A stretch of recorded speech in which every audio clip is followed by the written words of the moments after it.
Bienvenido a tu programa Testigos de la Fe. Tomadla, porque yo escojo todo lo que vos queréis. Tomadla, porque yo escojo todo lo que vos queréis. Si vives santamente, morirás santamente.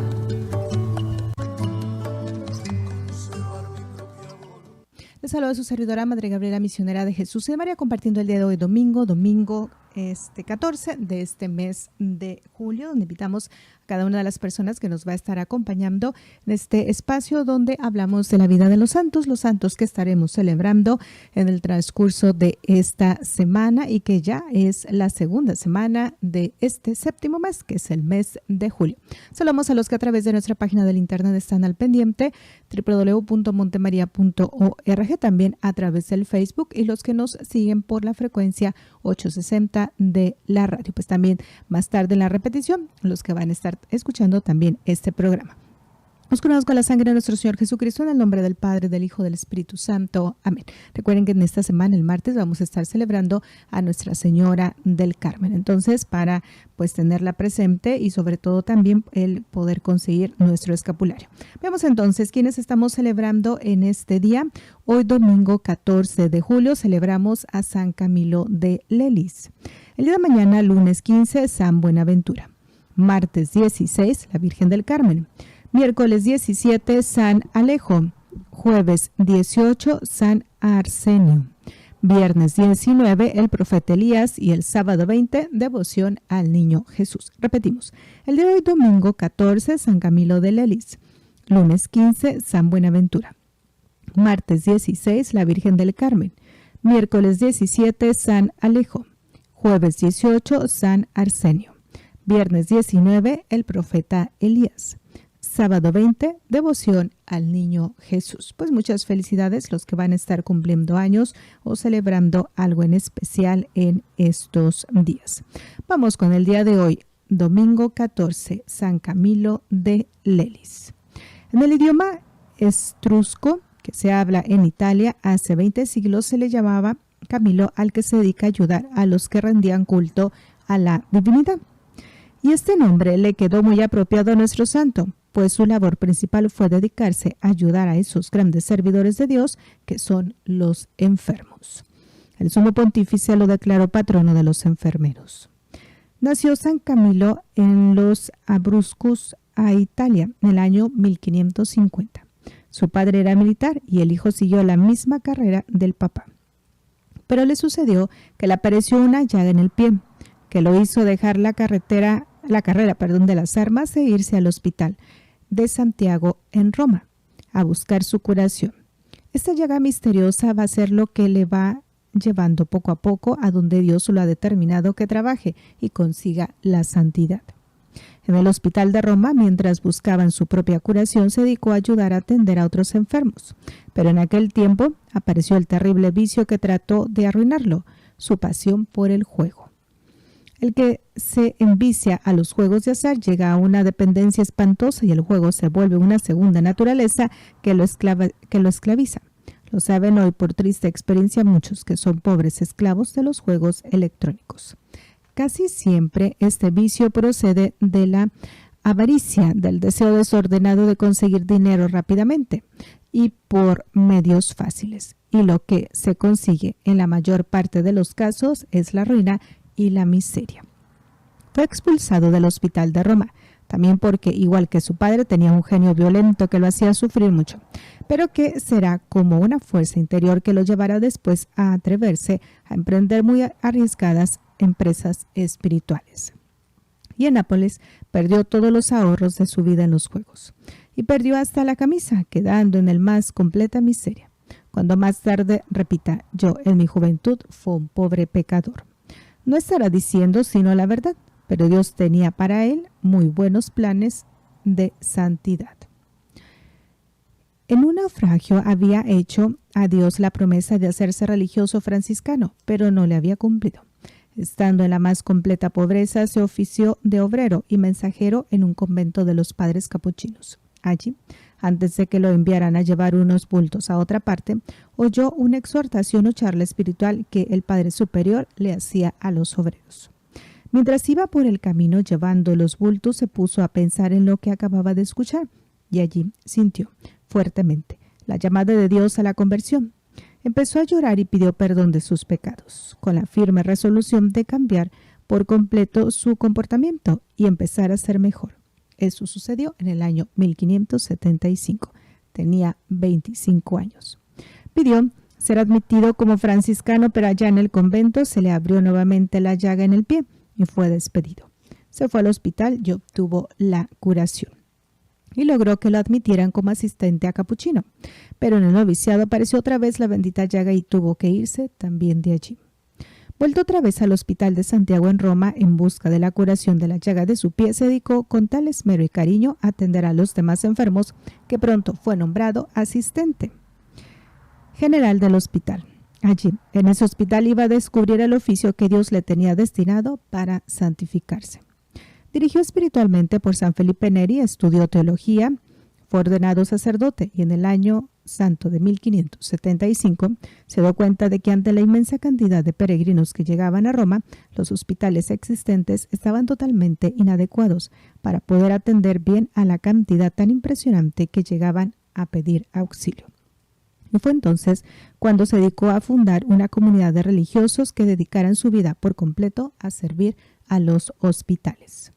Al leer el capítulo 25 del Evangelio de San Mateo en el verso 40, que Jesucristo en el día del juicio final dirá a los que atendieron a los enfermos: venid, benditos de mi Padre, a gozar del reino celestial, porque cuando yo estaba enfermo me atendisteis, pues todo favor que habéis hecho a los demás, a mí me lo habéis hecho.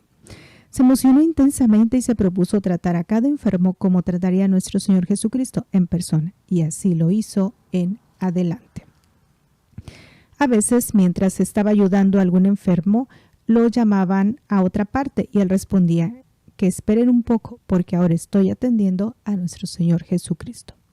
En aquel tiempo los enfermeros era gente que ganaba muy poco dinero y para este oficio había que recibir a personas de muy escasa cultura.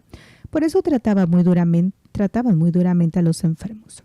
Así que cuando Camilo y sus amigos empezaron a ejercer su trabajo apostólico en el hospital, la gente se quedaba admirada del modo de tan extraordinariamente amable y lleno de respeto con el que trataban a los enfermos. Es que San Camilo había enseñado a sus compañeros a ver a Jesús en la persona de cada doliente. A los enfermeros los trataba con gran amabilidad, y es que durante 36 años tuvo que soportar una llaga dolorosa debajo de su pie. Sufría náuseas frecuentemente y los olores de los hospitales de ese tiempo eran nauseabundos y casi inaguantables.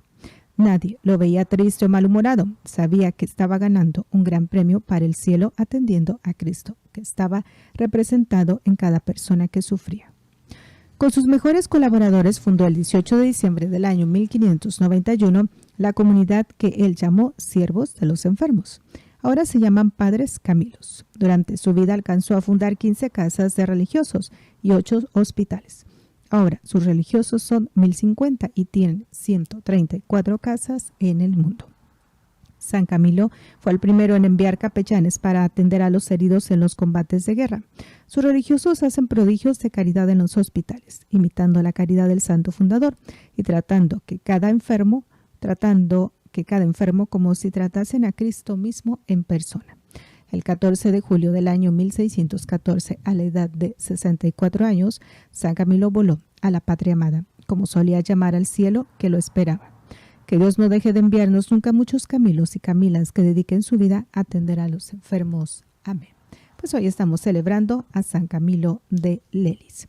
Vamos con el día de mañana, lunes 15, San Buenaventura. Nació en Bañorrea, cerca de Vitirbeo, Italia, en el año 1221. Se llama Juan, pero dicen que cuando era muy pequeño enfermó gravemente y su madre lo presentó a San Francisco, el cual presentó al niño de 4 meses y le dijo: Buenaventura, que significa buena suerte, buen éxito. Y el niñito quedó curado. Por eso cambió su nombre de Juan por el de Buenaventura. Y en verdad que tuvo buena suerte y buen éxito en toda su vida. En agradecimiento a San Francisco, su benefactor, se hizo religioso franciscano. Estudió en la Universidad de París bajo la dirección del famoso maestro Alejandro de Ales y llegó a ser uno de los más grandes sabios de su tiempo. Se llama doctor seráfico porque serafín significa el que arde de amor por Dios. Y este santo en sus sermones, escritos y actitudes demostró vivir lleno de amor inmenso por nuestro Señor Jesucristo. Los que lo conocieron y trataron dicen que todos sus estudios y trabajos los ofrecía para la gloria de Dios y la salvación de las almas. A sus clases concurrían en grandes cantidades gente de todas las clases sociales y sus oyentes afirmaban que mientras hablaba parecían estar viendo al invencible. Su inocencia y santidad de vida eran tales que su maestro, Alejandro de Ales, exclamaba: «Buenaventura parece que hubiera nacido sin pecado original».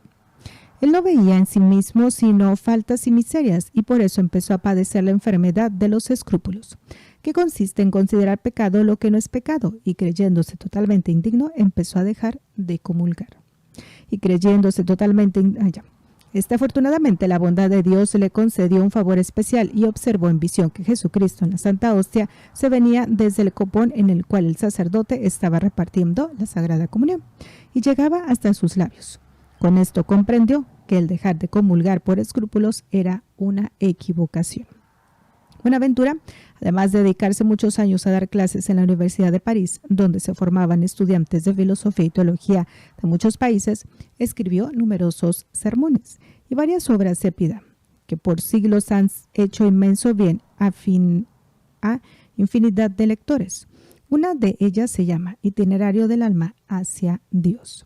Allí enseña que la perfección cristiana consiste en hacer bien las acciones ordinarias y todo por amor de Dios.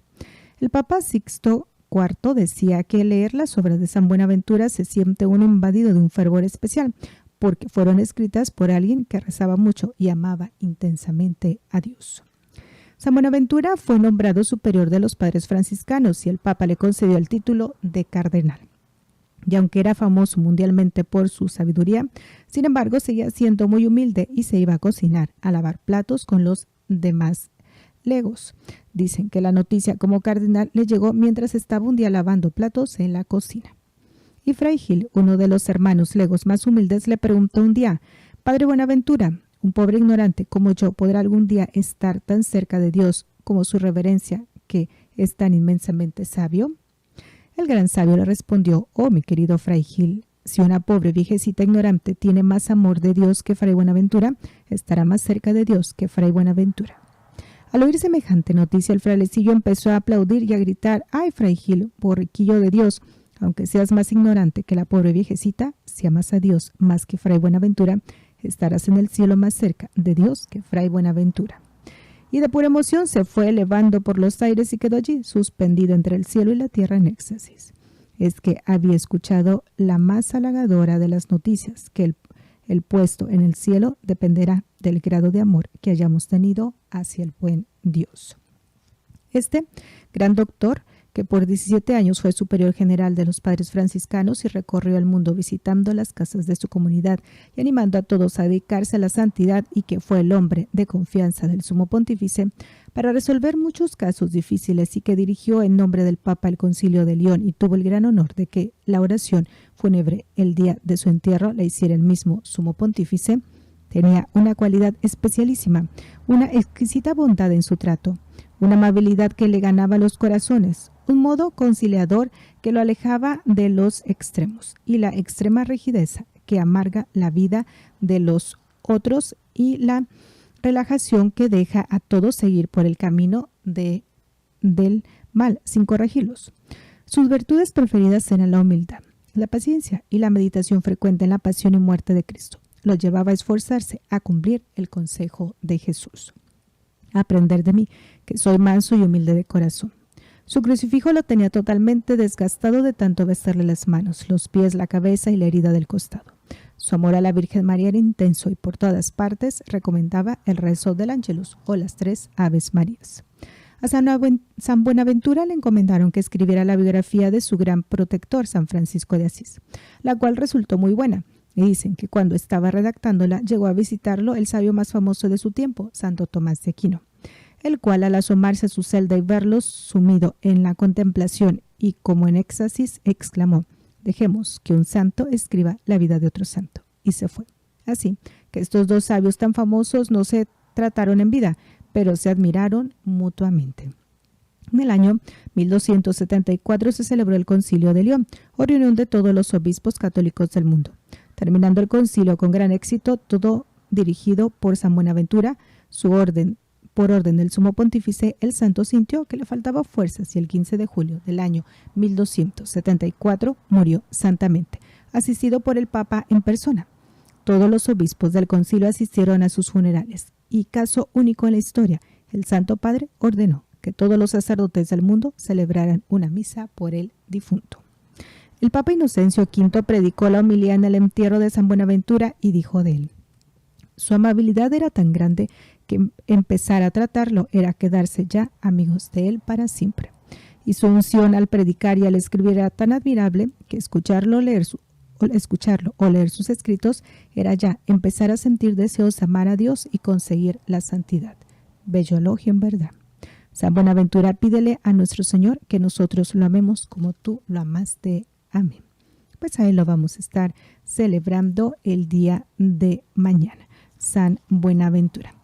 Vamos con el martes 16, Nuestra Señora de el Carmen, patrona de las Fuerzas Armadas, de los transportadores y de los comerciantes. Una de las devociones más populares en América ha sido siempre la de la Santísima Virgen del Carmen. Su nombre viene del Monte Carmelo, en Israel o Tierra Santa. A este nombre se retiraba a rezar el profeta Elías, y en una ocasión en la cual Dios había castigado a su pueblo rebelde con un verano de 3 años, Elías, estando rezando en la cima del Monte Carmelo, envió a su secretario que observara en el horizonte para ver si veía algo. El otro volvió a contarle que veía una pequeña nube. Con esto entendió Elías que ya iban a llegar las lluvias, y en efecto la nube fue creciendo y se convirtió en una inmensa y muy provechosa lluvia que alegró enormemente a aquellas gentes que llevaban 36 meses sin agua. La Iglesia Católica ha creído que esa nubecilla que apareció en el Monte Carmelo era imagen o anuncio de María, la cual, al aparecer en este mundo, nos trajo la más bella noticia, la de que con ella, por medio de su Hijo Jesucristo, nos llevaría la más grande y provechosa lluvia de gracia sobre todos nosotros, pobres pecadores. Carmen significa tierra fértil que produce muy buenos frutos. Eso es la devoción a Nuestra Señora del Carmen. Desde hace muchos siglos se reunieron en el Monte Carmelo varios monjes a rezar y a hacer penitencia, y la gente los llamaba los carmelitas. Estos religiosos le tienen una gran devoción a la Santísima Virgen, y le erigieron un templo en esa hermosa montaña. Pero en el siglo XII llegaron los mometanos, terribles enemigos de la religión católica, y destruyeron todo a sangre y fuego. Muchos monjes murieron mientras cantaban himnos a la Santísima Virgen, pero algunos lograron huir, embarcarse y llegar hasta Italia. Allá empezaron a propagar la devoción a la Santísima Virgen y las gentes los seguían llamando los carmelitas.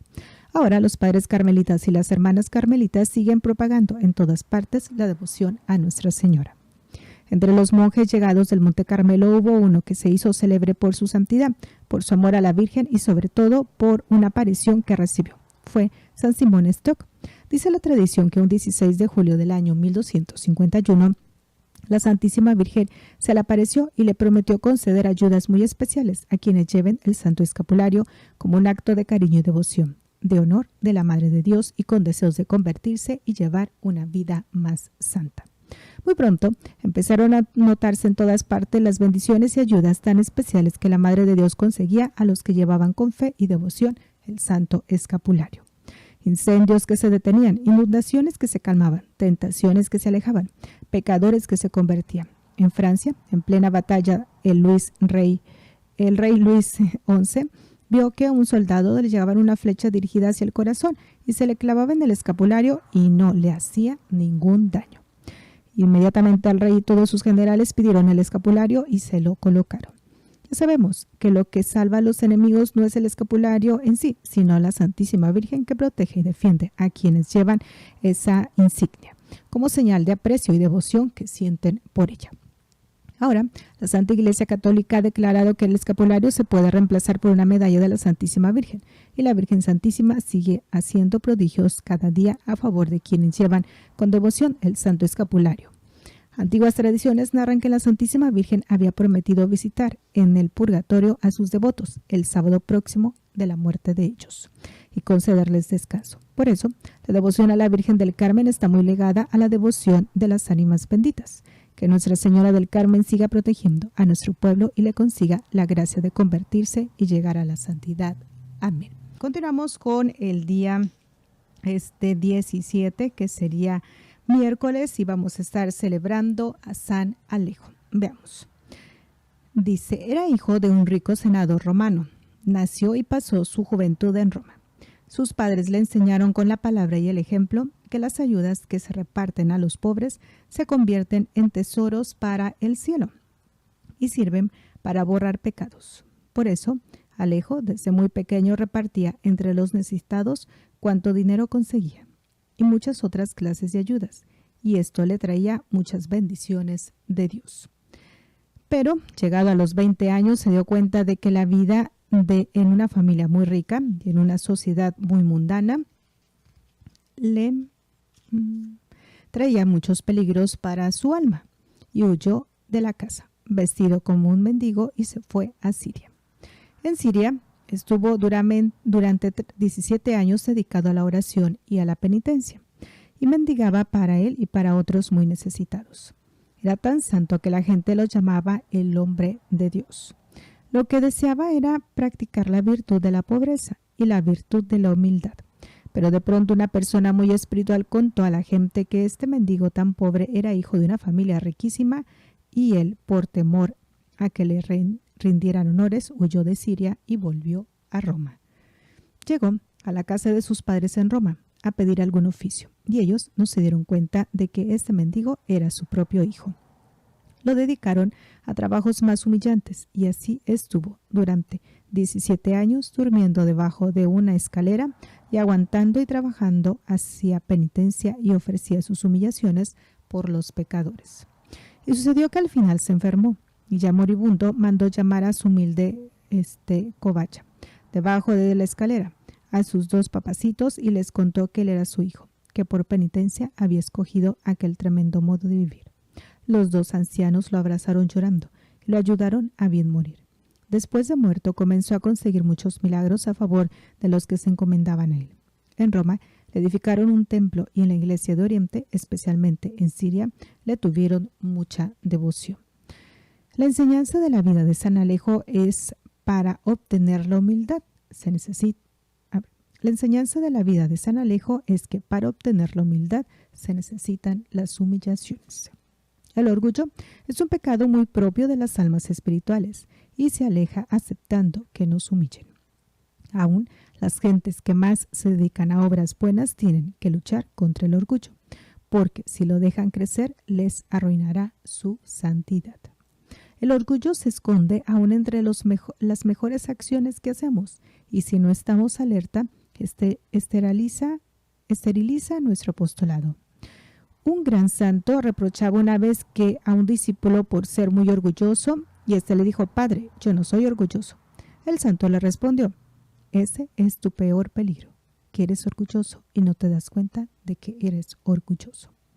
La vida de San Alejo es para nosotros una invitación a pasar por esta tierra sin buscar honores y alabanzas vanas, y entonces se cumplirá en cada uno aquello que Cristo prometió: el que se humille será enaltecido. Pues fíjense, San Alejo.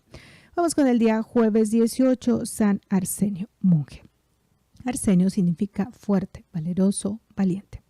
San Arsenio fue uno de los monjes más famosos de la antigüedad. Sus dichosos refranes fueron enormemente estimados. Las gentes hacían viajes de semanas y meses con tal ir a consultarle y oír sus consejos.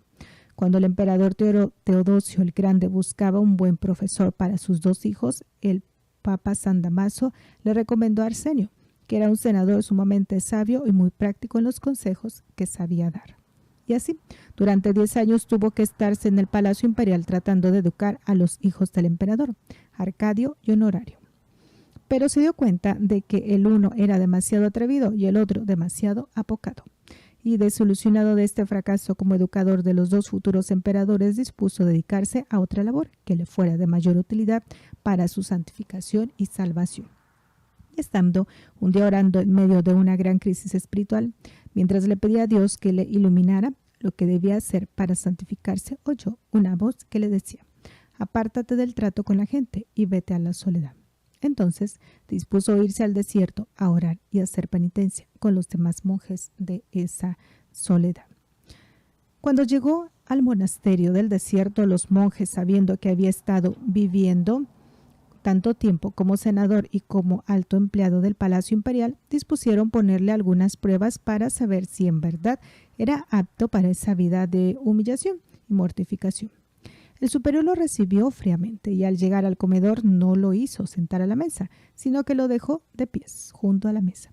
Luego, en lugar de pasarle un plato de comida, le lanzó una tajada de pan al piso y le dijo secamente: «Si quieres comer algo, recoja eso».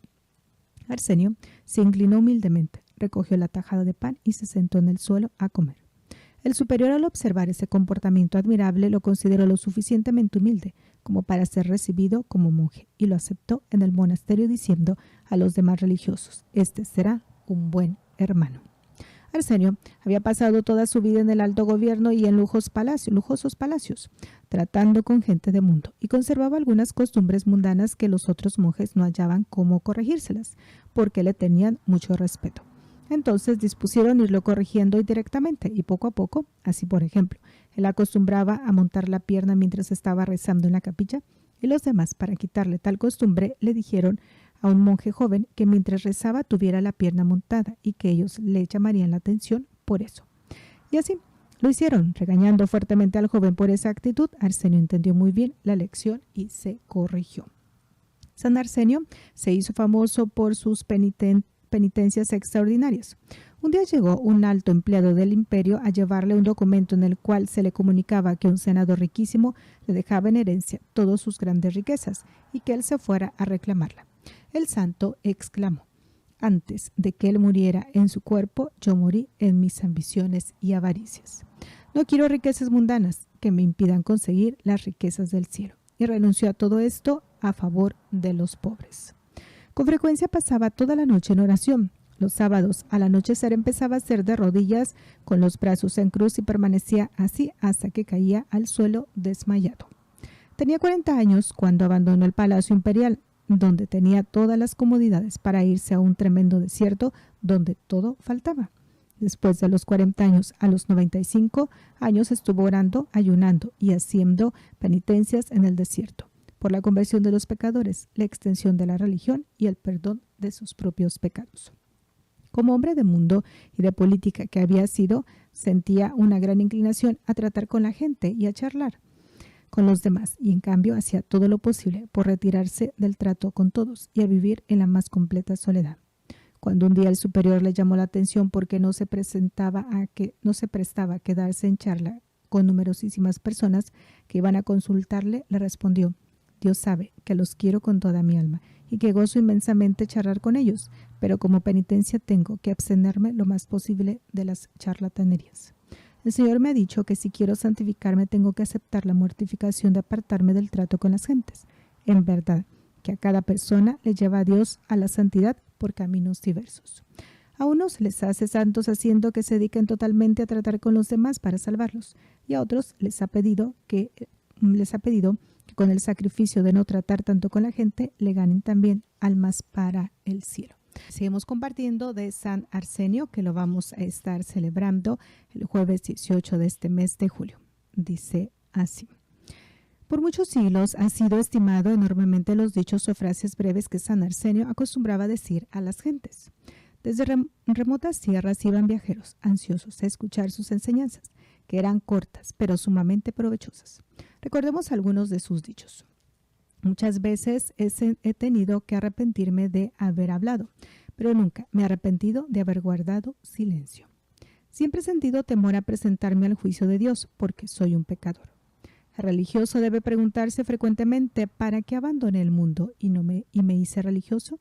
Y responderse: Me hice religioso porque quiero santificarme y salvar mi alma. Si esto no lo consigo, he perdido totalmente mi tiempo. Dice así. San Arsenio pedía consejos espirituales a monjes que eran muchísimos más ignorantes que él. Le preguntaron por qué lo hacía y respondió: yo sé idiomas, literatura, filosofía y política, pero en lo espiritual soy un analfabeta. En cambio, estos religiosos que no hicieron estudios especiales son unos especialistas en espiritualidad y de ellos saben mucho más que yo. Un religioso le preguntó por qué los sabios del mundo que conocen tantas ciencias y han leído muchos libros son tan ignorantes en lo que se refiere a la santidad y en cambio tanta gentecilla ignorante progresa tan admirablemente en lo espiritual. Y el santo respondió: es que la ciencia infla y llena el orgullo, y en el corazón orgulloso Dios no hace obras de arte de santidad.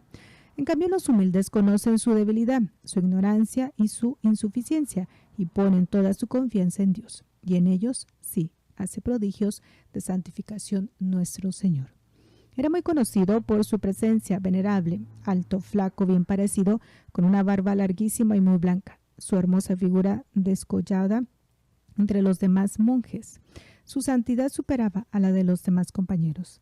Las gentes lo veneraban inmensamente y sus consejos han sido apreciados por muchos siglos. Que Arsenio ruego por nosotros y nos consiga una santidad como la suya. Amén. Pues vamos con el día viernes 19 de julio. El profeta Elías. Elías significa mi Dios es Yahvé. En contraposición a un montón de falsas divinidades que el pueblo ignorante estaba adorando, suscitó Dios un gran profeta para que recordara a su pueblo que solo hay un Dios y que ese Dios es Yahvé. Dice así. Este pues fue el oficio de Elías, tratar de convencer a los israelitas que solo hay un Dios y que ese Dios es Yahvé, el creador del cielo y de la tierra. La historia del profeta Elías está en la Sagrada Biblia en el primer capítulo del libro de los Reyes, capítulos del 17 al 21 y en el segundo de los Reyes, capítulos 1 y 2. Reinaba en Israel Acab, un hombre de débil voluntad que se dejaba gobernar por su esposa Jezabel, que era pagana y extranjera y deseaba imponer entre el pueblo la religión de los falsos dioses. Esta mujer perversa hizo asesinar a los profetas y sacerdotes del Dios verdadero, de los cuales solamente se salvaron de la muerte unos 100 a quienes escondió en cavernas. Abdías, el mayordomo del rey, y los alimentó durante la época de máximo peligro. Elías se libró de la muerte, huyendo a su tierra natal, al otro lado del Jordán, y yéndose después a una ciudad fenicia llamada Sarepta. Pero cuando parecía que ya Jezabel iba a lograr destruir por completo la verdadera religión en Israel, entra en escena el gran campeón de la religiosidad, Elías, y empieza el combate total entre las fuerzas del bien y las del mal. Elías aparece de repente en pleno reinado de Acab para anunciar que como un castigo por haber abandonado la verdadera religión, vendrá sobre la región un verano de 3 años seguidos. En efecto, deja de llover durante 36 meses y el hambre y la sed hacen estragos. Por orden de Dios, Elías se retira a vivir a una cuevita junto a una fuente de agua. Allá, los cuervos le llevan pan por la mañana y carne por la tarde. El profeta viste pobremente una tosca de piel de camello y una correa. Cuando la fuente de agua se secó, Dios le ordenó que se fuera a vivir a una ciudad extranjera llamada Sarepta. Dice así. Elías hizo que el rey Acab reuniera a todo el pueblo de Israel junto al monte Carmelo y también a los 450 profetas del falso dios Baal. Y estando todos allí reunidos, les hizo este desafío.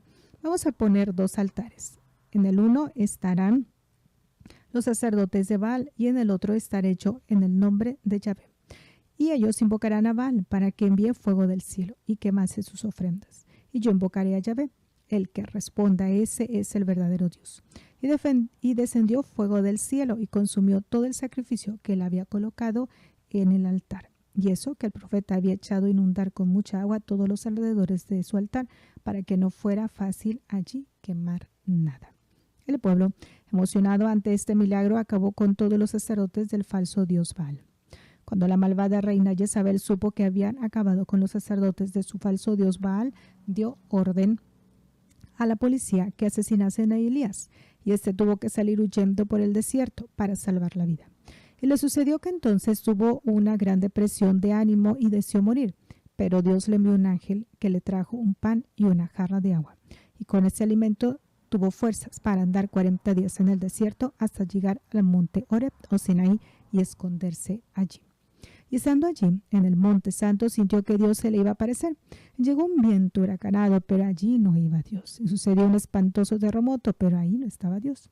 Y vino un fuego devorador, y allí tampoco estaba Dios. Enseguida sintió una suave brisa, y ahí sí venía Dios.